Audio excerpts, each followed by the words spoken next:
Hello and welcome to another vlog. So it is Mother's Day in May in Australia, and in honor of that I'm going to be reading books that talk about mothers. I'm sorry. I just couldn't help myself. It was so late, but I freaking love that scene. Talk about mothers. Oh, that's such a feel-good movie for me. So this theme is about Mother's Day. So let me talk to you about what I read for this particular vlog. Hello, beautiful Nova. Oh, she's so cute. Oh, mommy loves you. Oh, hello. Nova doesn't really like being held, but sometimes I do it. Okay, so the first book that I picked up is Motherhood, and it's sort of, what is it, a semi-autobiographical, fictional, non-fiction bit about motherhood. And it was not for me. So the writing style was just coming off a little bit pretentious, but the author employed this kind of technique or gimmick, I would say, in that she would toss a coin, and obviously heads or tails would be yes or no, and she would just ask a question. And I think she was trying to aim for like philosophical musings and questions, but it just felt weird and cringe to me, and I didn't find her questions particularly poignant or anything, and it just got repetitive and it was annoying me. And like I said, I didn't like her style. I didn't like her style of writing, so I did DNF that one. And then I picked up Motherthing, and this was pretty good. So this is a horror, and basically you've got a woman who is happily married but is living with her husband and his mother. So her mother-in-law is an absolute bitch and is very manipulative, and then one day her mother-in-law decides to, leave the earthly plane. And at first she's elated. She's like, we can get a new house, we can have a baby, we can really be a family. But mother-in-law dearest has other plans, even in death. So this was very interesting. It's very disturbing. It's got that unhinged woman aspect to it, even with the main protagonist. She's not quite on an even kilter, if you know what I mean. This book was giving, okay, so the creator made Pushing Daisies, which is my favorite show, and I'm still upset about its premature demise thanks to the writer's strike. But it was the other Hannibal. It's giving Hannibal, the TV series. So there's a lot of disturbing aspects in this.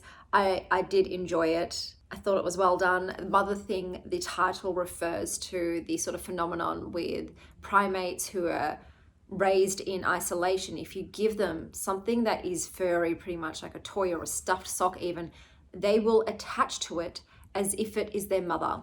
So it's like a mother thing to them, and they will imprint on it. And that sort of alludes to the protagonist's life growing up and her attachment to mother things. But yeah, it's about toxic parental relationships, codependency, narcissism, manipulation, abandonment, attachment. There's a whole array of things going on with this book, and there's other like side plots happening involving her attachment to one of her patients at a nursing home. And yeah, I liked it. I gave it 4 stars. So the next book I picked up is The Sword of Kaigen. So it doesn't have the word mother in it, but the main character is a mother, and I believe her name was Misaki, and she kind of reminds me of Kiddo Beatrix from Kill Bill. So this book is a fantasy book, and you start off based in a village that's on a mountaintop, and everyone is learning how to fight with swords, and they have magic powers. So the people here can form ice, they can manipulate water, and some of them, like Misaki, can manipulate blood. One thing that did confuse me with this,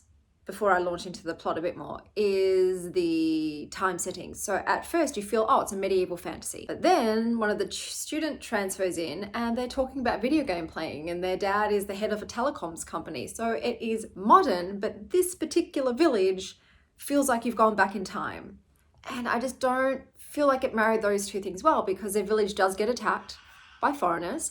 And I'm like, well, do they have guns? Do they have weapons of a technological advancement? Or is everyone just fighting with swords in this world, even though technology is advanced?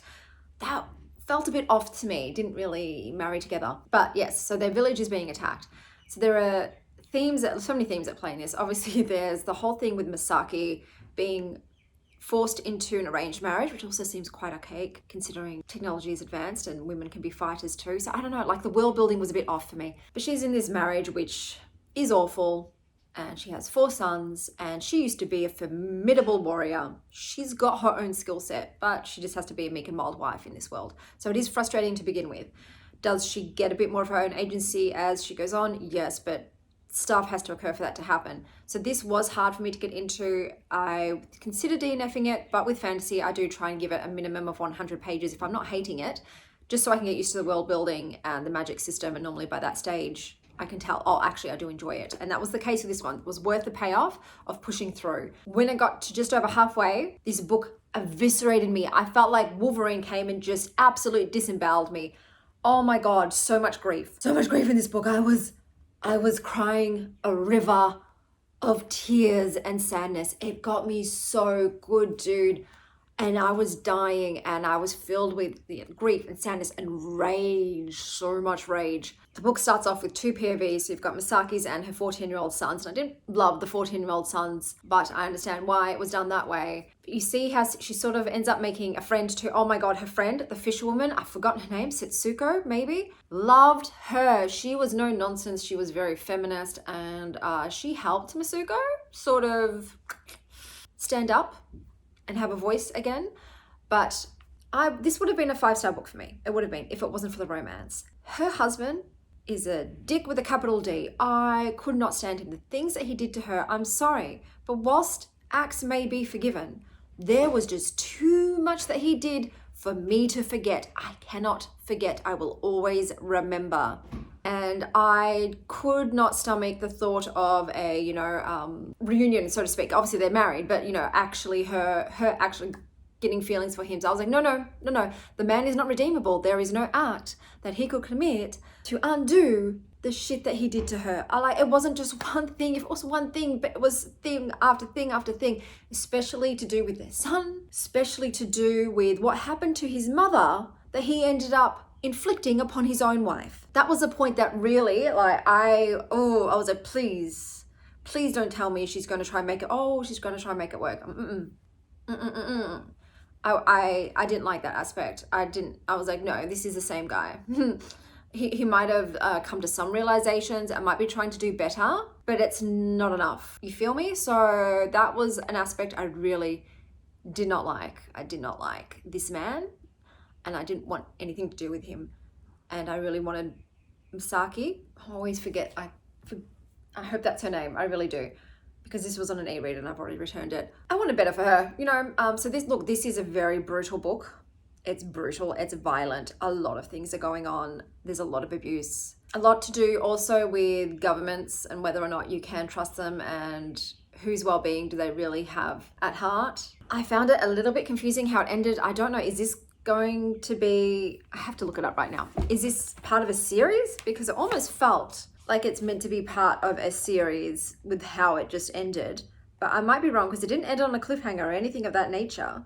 But I was left a bit like, with how it sort of wrapped up.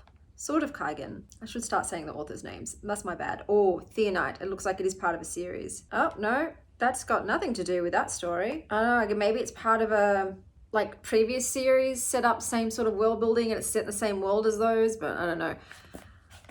But yeah, it was good. I did enjoy it, especially when it is Misaki. I was right. Misaki becomes more empowered. It's just so hard to see a fierce woman become subdued and broken down. It's like, oh, he's close to home. But I'm glad she found her power again. But I'm not glad that she decided to, give things a go with the douche canoe husband. But yeah, it was a good time. It was a good time. A story about a strong, kick-ass mum who's trying to defend her children and sort of redefine what it means for her to be a mother and a wife. So I decided to do a mini vlog. So these were the 3 mini books I read. So to recap, we had Motherhood by Sheila Heti, which I DNF'd. It wasn't for me. Then we had Motherthing by Ainsley Hogarth. And I did thoroughly enjoy that. That was a 4 stars. I also mentioned the cover is representative of things that occur in the book, which was nice, and I do enjoy the kind of pop art style to it. And then I read The Sword of Kaigen by M.L. Wang, which was a fantasy with a mother as a protagonist, and that was a 4.5 stars. That was a very enjoyable read.